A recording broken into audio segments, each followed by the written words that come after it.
ಮೊನ್ನೆ ನಡೆದಂಥ ಶಾಸಕ ಮುನಿರತ್ನ ಅವರ ಮೇಲೆ ನಡೆದಂಥ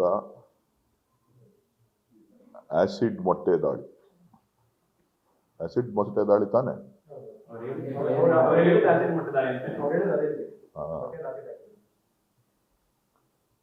ಆ ಪ್ರಕರಣಕ್ಕೆ ಸಂಬಂಧಪಟ್ಟಂತೆ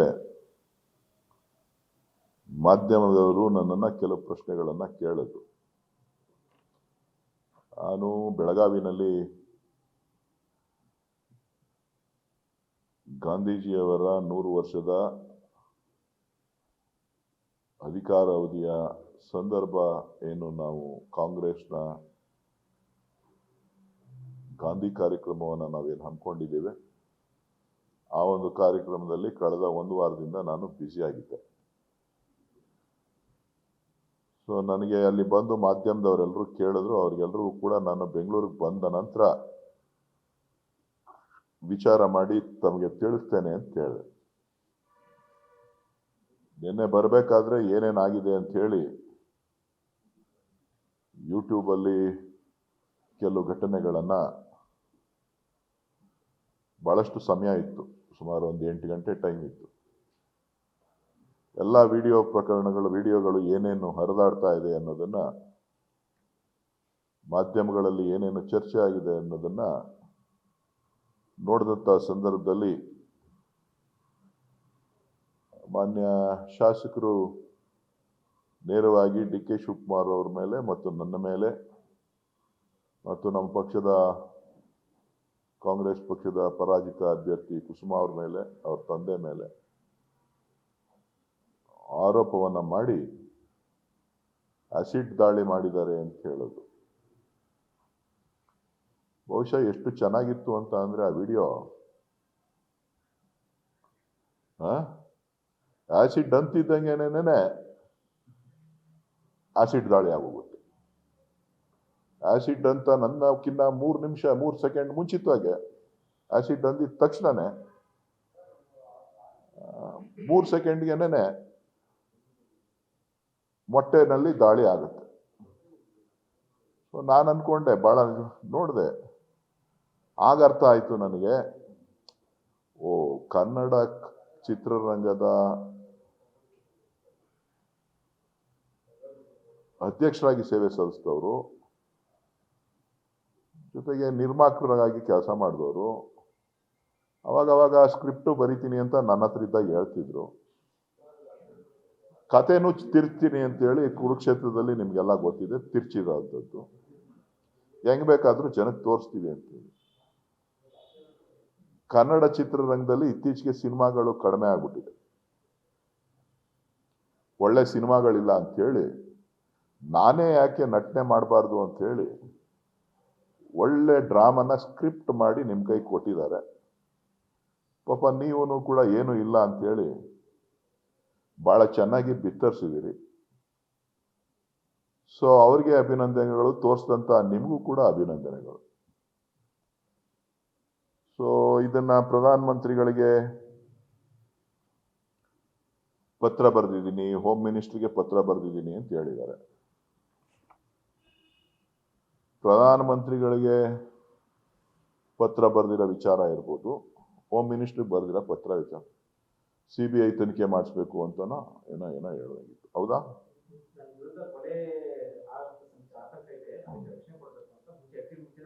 ಸೊ ಅದೇ ಒಂದು ಸ್ಕ್ರಿಪ್ಟು ಬಹಳ ಚೆನ್ನಾಗಿ ಒಂದು ಸ್ಕ್ರಿಪ್ಟ್ ನಡೆದಿದೆ. ಅದಕ್ಕೆ ಸಾಕಷ್ಟು ಸಿನಿಮಾಗಳನ್ನ ತೆಗೆದಿದ್ದಾರೆ. ಕೆಲವು ಡಬ್ಬ ಪಾಸ್ ಆಗಿದೆ, ಕೆಲವು ಡಬ್ಬ ಫೇಲ್ ಆಗಿದೆ. ಸೊ ಈಗ ನಿಮ್ಗೆ ಒಳ್ಳೆ ಸ್ಕ್ರಿಪ್ಟು ರೆಡಿ ಮಾಡ್ತಾ ಇದ್ದಾರೆ, ನಿಮ್ನೆಲ್ಲ ಇಟ್ಕೊಂಡು ಹೆಂಗೆ ನಡೀತದೆ ಮಾರ್ಕೆಟು, ಆಮೇಲೆ ಚಿತ್ರ ತೆಗಿಯೋಣ ಅಂತ. ನಾನು ಹೇಳೋದು ಇಷ್ಟೇ, CBI ತನಿಖೆ ಕೊಡ್ಲಿ. ಅವ್ರು ಯಾರೋ ಡಾಕ್ಟರ್ ಬೇರೆ ಆಸ್ಪತ್ರೆಗೆ ಹೋಗಿದ್ರು ಅಂತ, ಅವರು CT ಸ್ಕ್ಯಾನ್ ಮಾಡಬೇಕು, ಕೂದಲೆಲ್ಲನೂ ಸುಟ್ಟೋಗಿದೆ ಅಂತ ಅಂದ್ರು. ನಿನ್ನೆ ಸಾಯಂಕಾಲ ಬರ್ಬೇಕಾದ್ರೆ ನೋಡಿದೆ, ಇನ್ನೊಂದು ವಿಡಿಯೋ ಬಂತು. CTR ಅವ್ರನ್ನ ಮನೆಯಿಂದ ಹೊರಗಡೆ ಬೀಳ್ಕೊಡುಗೆ ಮಾಡ್ತಾ ಇರೋವಂಥದ್ದು, ಪತ್ರಿಕಾಗೋಷ್ಠಿ ನಡೆಸ್ತಾರೆ. ಟೋಪನ್ ಹಾಕಬಿಟ್ಟಿದ್ದಾರೆ ತಲೆಗೆ, ಸುಟ್ಟೋಗಿದ್ದೆಲ್ಲ ಸುಟ್ಟೋಗಿದ್ದೆಲ್ಲ ತಿರ್ಗಾ ವಾಪಸ್ ಬಂದ್ಬಿಟ್ಟಿದೆ. ಅಥವಾ ಟೋಪನ್ನು ಇದನ್ನ ಏನು ವಿಗ್ ಹಾಕೊಂಡಿದಾರ ಅಥವಾ ಒರಿಜಿನಲ್ ಅಂತ ನೀವು ಸ್ವಲ್ಪ ಹೋಗಿ ತಲೆ ಜುಟ್ಟನ್ನ ಚೆಕ್ ಮಾಡಿ. ಯಾಕಂದ್ರೆ ಡಾಕ್ಟರ್ ಹೇಳಿದ ಮಾತು ನಂಬಲೇಬೇಕಲ್ಲ ನೀವು, ಒಳ್ಳೆ ಡಾಕ್ಟ್ರು, ಫೇಮಸ್ ಡಾಕ್ಟ್ರು. ಸೊ ನಟನೆಯ ಘಟನಾವಳಿಗಳು ಯಾವ ರೀತಿ ಇದೆ ಅನ್ನೋದನ್ನ ನಾನು ನಿಮಗೆ ತಿಳಿಸ್ತಾ ಇದ್ದೀನಿ. ಕೊಡ್ಲಿ, ಏನ್ ಬೇಕಾದ್ರೂ ಕೊಡ್ಲಿ. ಹೋಮ್ ಮಿನಿಸ್ಟ್ರಿಗೆ ಪತ್ರ ಬರೀಲಿ, SPG ಕ್ಯಾಟಗರಿ ಸೆಕ್ಯೂರಿಟಿ ತಗೋಬಿಡ್ಲಿ. ಯಾಕೆ ಗೊತ್ತಾ? SPG ಕ್ಯಾಟಗರಿ ಯಾತಕ್ಕೆ ಬೇಕು ಗೊತ್ತಾ? ರಘು ಅಂತ ಒಬ್ಬ ಇದ್ದ, ಅವ್ರ ಹತ್ರ ಡ್ರೈವರ್, ನಿಮ್ಗೆಲ್ಲ ಗೊತ್ತು. ಅದೊಂದು ತನಿಖೆ ಆಗ್ಬೇಕಲ್ಲಪ್ಪ.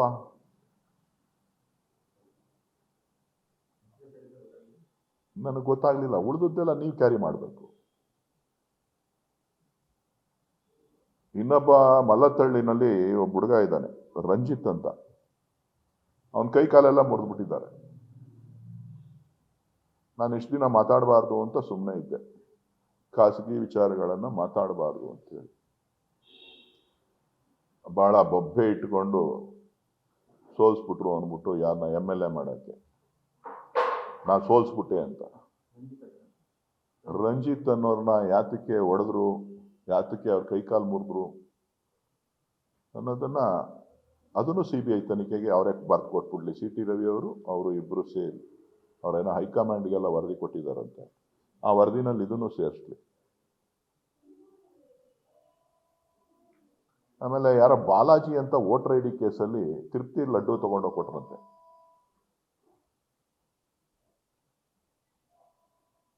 ತಿರುಪ್ತಿ ಲಡ್ಡುನ ತಗೊಂಡೋಗಿ ಕೊಟ್ರಂತೆ. ಅದನ್ನು ಕೂಡ CBI ತನಿಖೆನ ಅಳವಡಿಸಲಿ. ಯಾವುದನ್ನ? ವೋಟರ್ ID ಕೇಸನ್ನ, ತಿರುಪ್ತಿ ಲಡ್ಡುನ, ಎರಡನ್ನೂ ಕೂಡ CBI ತನಿಖೆಗೆ ಅಳವಡಿಸಲಿ.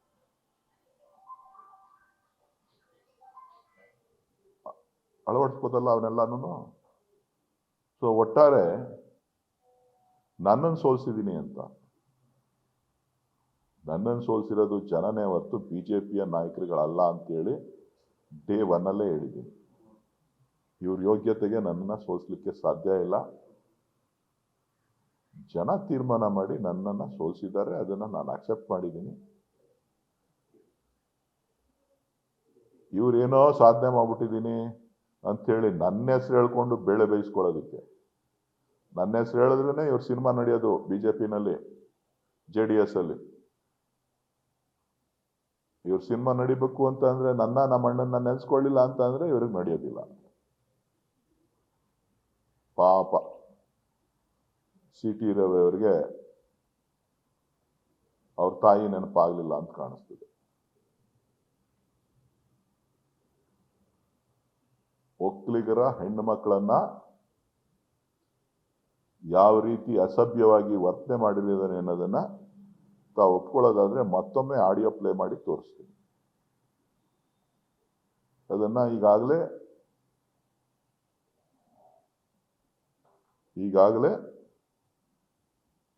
ಅದನ್ನ SIT ಅವರು ಚಾರ್ಜ್ ಶೀಟ್ನಲ್ಲಿ FSL ರಿಪೋರ್ಟ್ನಲ್ಲಿ ದೃಢಪಡಿಸಿದ್ದಾರೆ. ಒಕ್ಕಲಿಗ ತಾಯಂದಿರನ್ನ ಯಾವ ರೀತಿಯಾಗಿ ಮಾತನಾಡಿದ್ದಾರೆ, ಒಕ್ಕಲಿಗರ ಹೆಣ್ಣು ಮಕ್ಕಳನ್ನ, ಅವರ ಹೆಂಡತಿಯರನ್ನ ಯಾವ ರೀತಿಯಾಗಿ ಅಪಮಾನ ಮಾಡಿದ್ದಾರೆ, ದಲಿತರ ಹೆಣ್ಣು ಮಕ್ಕಳನ್ನ ಯಾವ ರೀತಿಯಾಗಿ ಮಂಚಕ್ಕೆ ಕರೆದಿದ್ದಾರೆ, ಒಕ್ಕಲಿಗರ ಹೆಣ್ಣು ಮಕ್ಕಳನ್ನ ಯಾವ ರೀತಿಯಾಗಿ ಮಂಚಕ್ಕೆ ಕರೆದಿದ್ದಾರೆ, ಆ ಒಕ್ಕಲಿಗರ ತಾಯಂದಿರನ್ನ ಮಂಚಕ್ಕೆ ಯಾವ ರೀತಿ ಕರೆದಿದ್ದಾರೆ ಅನ್ನೋದನ್ನ ಮಾಧ್ಯಮದ ಸ್ನೇಹಿತರು ಪ್ರಾಮಾಣಿಕವಾಗಿ ತೋರಿಸ್ಬೇಕು.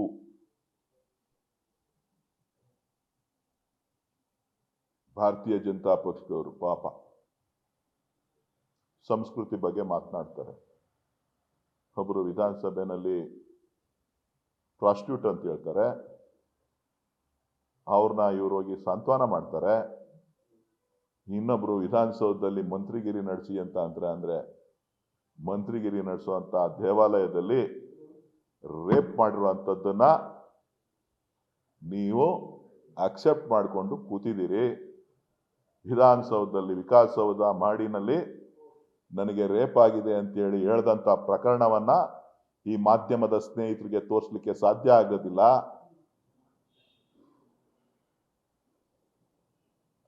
ಈ ನೀಚ ಕೃತ್ಯವನ್ನ ವಿಧಾನಸೌಧದಲ್ಲಿ ಮಾಡಿರ್ತಕ್ಕಂಥ ವಿಚಾರವನ್ನ ನಿಮಗೆ ತೋರಿಸಲಿಕ್ಕೆ ಸಾಧ್ಯ ಆಗೋದಿಲ್ಲ. ಅದನ್ನ ಸಿಬಿಐಗೆ ಒಪ್ಪಿಸ್ಲಿ.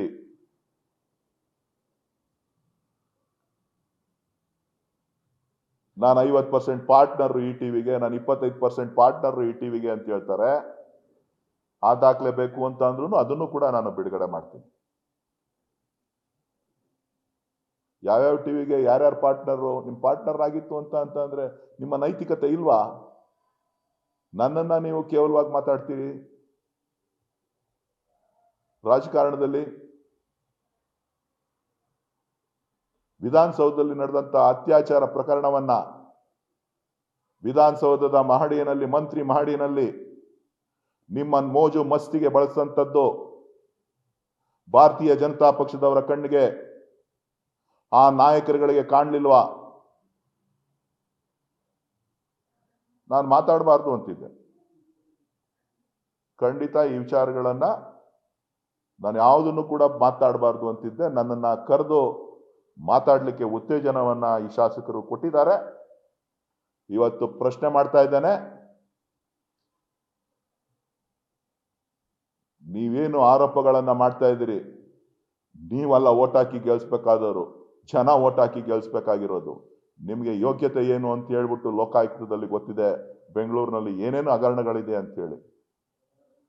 ಡಿ ಕೆ ಶಿವಕುಮಾರ್ ಅವ್ರ ತಮ್ಮ ಡಿ ಕೆ ಸುರೇಶ್, ಮುನಿರತ್ನ ಕೊರಂಗು ಅಂತ ಹೇಳಿಲ್ಲ ನಾನು.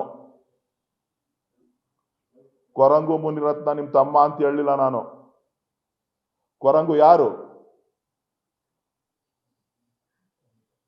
ಯಾರು ಹೇಳ್ಬೇಕಲ್ಲ ನೀವು, ಮಾಧ್ಯಮದ ಸ್ನೇಹಿತರುಗಳು. ಯಾರ್ಯಾರನ್ನ ಕೊರಂಗುನ ಬಿಟ್ಟು ಏನೇನ್ ಮಾಡಿದಿರಿ ಅಂತ ಹೇಳ್ಬೇಕಲ್ಲ ನೀವು.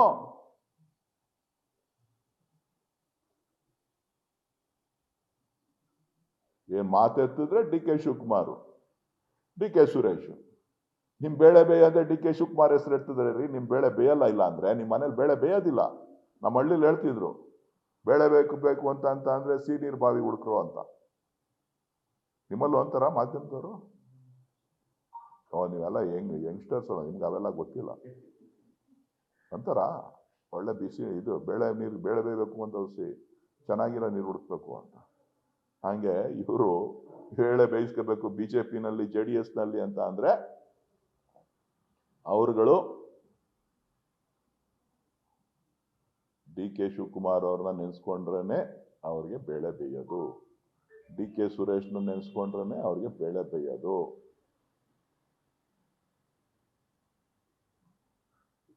ಇನ್ನು ಏನಾದ್ರೂ ಮಾತಾಡ್ಬೇಕು ಅಂತಂದ್ರೆ ಇನ್ನು ಎಲ್ಲಾನು ಮಾತಾಡ್ತೀನಿ. ಇಷ್ಟು ದಿನ ನಾನು ಕೂಡ ಬಹಳ ಮೌನದಿಂದ ಯಾವ ವಿಚಾರಗಳಿಗೂ ಕೂಡ ಉತ್ತರ ಕೊಡದೆ ಸುಮ್ಮನೆ ಇದ್ದೆ.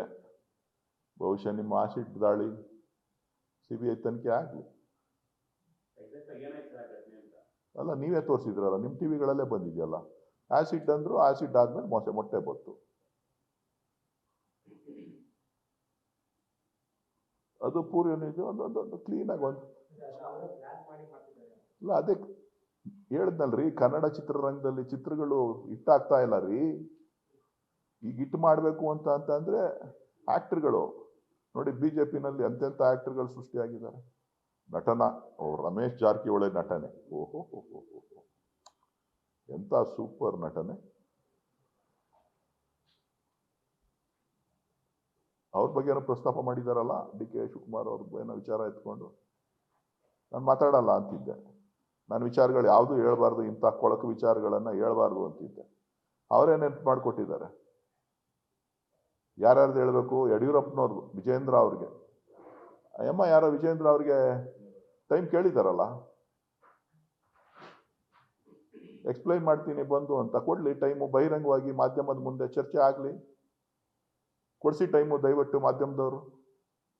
ವಿಜೇಂದ್ರ ಅವ್ರಿಗೆ ಹೇಳ್ಬಿಟ್ಟು ಏನಾದ್ರೂ ಹಿಂದಿನ ರಹಸ್ಯ ಏನು ಅಂತ. ಆ ರಹಸ್ಯ ಏನು ಅಂತೇಳಿ ಗೊತ್ತಾಗ್ಲಿ. ವಿಜೇಂದ್ರ ಅವ್ರ ಸಮಯ ಕೊಡ್ಲಿ, ದಯವಿಟ್ಟು ನೀವು ವಿಜೇಂದ್ರ ಅವರೇ ಸಮಯ ಕೊಡಿ. ಯಾಕೆ ನೀವು ಇದು ಮಾಡ್ತಾ ಇದ್ದೀರಿ? ಎಲ್ಲನೂ CBI ತನಿಖೆ ಕೊಡ್ಲಿ.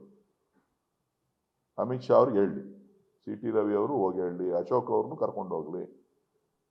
ಇವತ್ತು ಬೇರೆ ಟಿವಿನಲ್ಲಿ ಪೇಪರಲ್ಲಿ ಬಂದಿದೆ,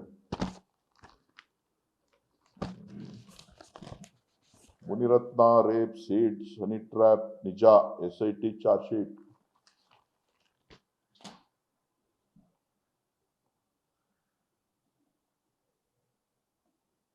ಅದಕ್ಕೆ ಹೇಳ್ಬೇಕು, ಎಲ್ಲರೂ ಹೇಳ್ಬೇಕು, ಯಾರ್ಯಾರು ಏನೇನು ಪಾಲ್ದಾರಗಳಿದ್ದಾರೆ, ಯಾರ್ಯಾರು ಏನೇನು ಇದ್ದಾರೆ ಎಲ್ಲನೂ ಹೇಳಿ ತನಿಖೆ ಮಾಡಲಿ. ಬಹಳ ಸಂತೋಷ. ಸಿನಿಮಾ 100 days ಓಡಿಸಿ. ಇನ್ನೇನು ಪ್ರಶ್ನೆ ಇದೆಯಪ್ಪ ನಿಮ್ದು?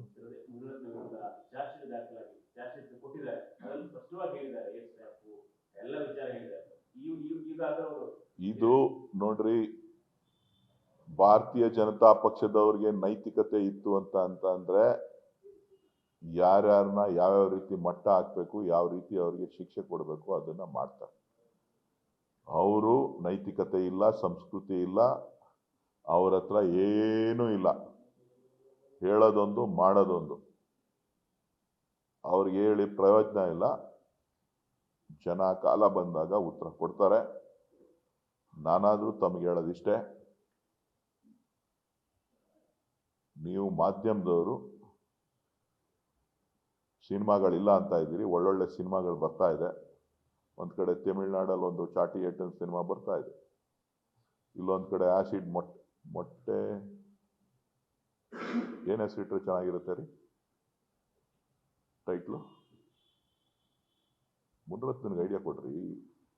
ಮೊಟ್ಟೆ ಆಸಿಡ್ ಅಂತಾನ, ಆಸಿಡ್ ಮೊಟ್ಟೆ ಅಂತಾನ, ಏನಂತ ಕೊಡ್ತೀರಾ ಟೈಟ್ಲು? ಜೊತೆಲಿ ಇದ್ರು, ಬಟ್ ಲಿಂಕ್ ಕಟ್ ಆಗಿದೆ 4-5 ವರ್ಷದಿಂದ. ಈಗಿನ್ನ BJP ಸ್ವರ್ಗದಲ್ಲೇ ಸ್ವಲ್ಪ ಎಕ್ಸ್ಟ್ರಾ ಐಡಿಯಾಸ್ ಎಲ್ಲ ಬಂದ್ಬಿಟ್ಟಿದೆ. ಯಾರಿಗೆ ಬರೋದು ಅದೆಲ್ಲ? ಆಸಿಡ್ನ ಮೊಟ್ಟೆ ಒಳಗೆ ಹಾಕ್ಬೇಕು ಅನ್ನೋದು ಸಿನಿಮಾದವ್ರಿಗೇನೆ ಬರೋದು, ಹೆಂಗೆ ತೋರಿಸ್ಬೇಕು ಅಂತ. ಗ್ರಾಫಿಕ್ಸ್ ಡಿಸೈಡು ಮೊಟ್ಟೆ ಒಳಗಡೆ ತೋರಿಸೋದು, ಆಮೇಲೆ CT ಸ್ಕ್ಯಾನ್ ಮಾಡೋದು, ಕೂದಲೆಲ್ಲ ಸುಟ್ಟೋಗಿರೋದು, ನೆಕ್ಸ್ಟ್ ಡೇ ವಿಗ್ ಹಾಕೊಳ್ಳೋದು.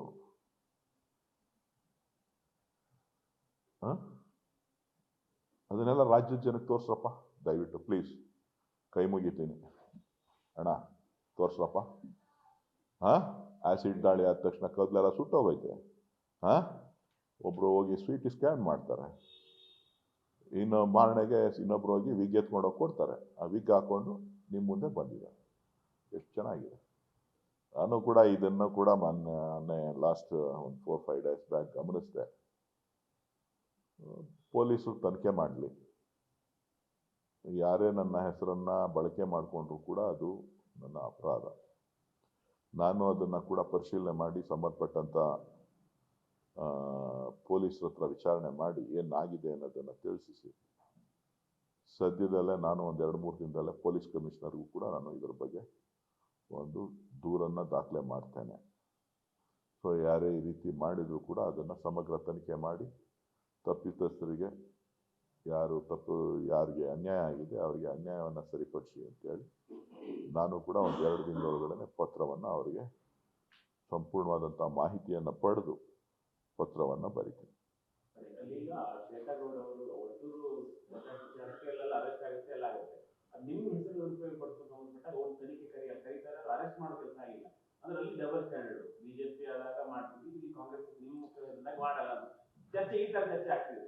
ನನಗೆ ಈ ವಿಚಾರ ಗೊತ್ತಿಲ್ಲ.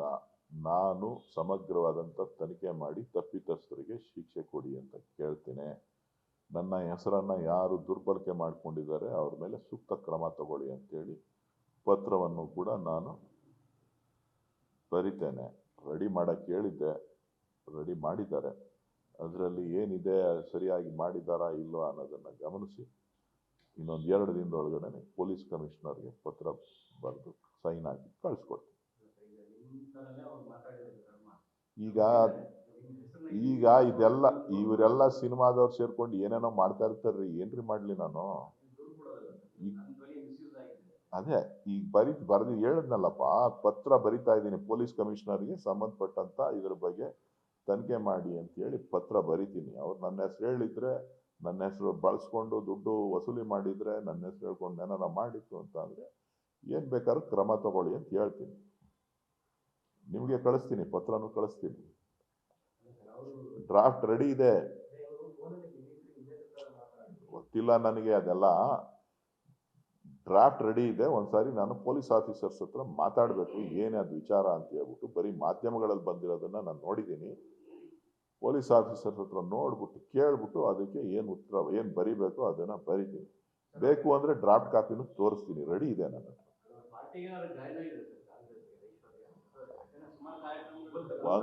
ಒಂದು ಕಾರ್ಯಕ್ರಮಕ್ಕೆ ನನ್ನನ್ನು ಆಹ್ವಾನ ಮಾಡಿದ್ರು, ನಾನು ಆ ಕಾರ್ಯಕ್ರಮಕ್ಕೆ ಹೋಗಿದ್ದೆ. ಅಷ್ಟು ಬಿಟ್ಟು ಬೇರೆ ಏನೂ ಇಲ್ಲ. ಇನ್ನೊಂದು ಕಾರ್ಯಕ್ರಮ ಅಣ್ಣಮ್ಮದೇವಿ ಕುಣಿಸಿದೀವಿ ಅಂತ ಕರೆದಿತ್ತು. ಅಷ್ಟು ಬಿಟ್ಟರೆ ಇನ್ಯಾವುದು ನನಗೂ ಅವ್ರಿಗೂ ಯಾವುದೇ ಸಂಬಂಧ ಆಗಲಿ. ನನಗಿರೋಳು ಒಬ್ಬಳೇ ತಂಗಿ. ನಮ್ಮ ಅಣ್ಣ ಬೇಜಾರು ಮಾಡ್ಕೊಬಿಟ್ಟವನಂತೆ, ನನಗೆ ಗೊತ್ತಿಲ್ಲ ಇನ್ನೊಂದು ತಂಗಿ ಯಾರು ಅಂತ.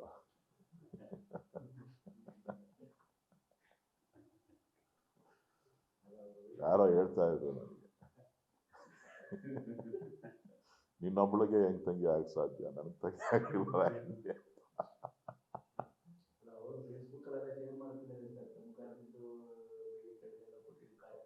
ನಾನು ಅಲ್ಲೇ ಕೊಟ್ಬಿಟ್ಟಲ್ಲಪ್ಪ, ಅಲ್ಲೇ ದೇವಸ್ಥಾನಕ್ಕೆ ಕೊಟ್ಬಿಟ್ನಪ್ಪ. ನಾನು ನಮ್ಮಣ್ಣ ಎತ್ಕೊ ಬರೋದಿಲ್ಲ ಮನೆಗೆ, ಏನಾರ ಇದ್ರೆ ಅಲ್ಲೇ ಕೊಟ್ಬಿಟ್ಟು ಬಂದ್ಬಿಟ್ಟು.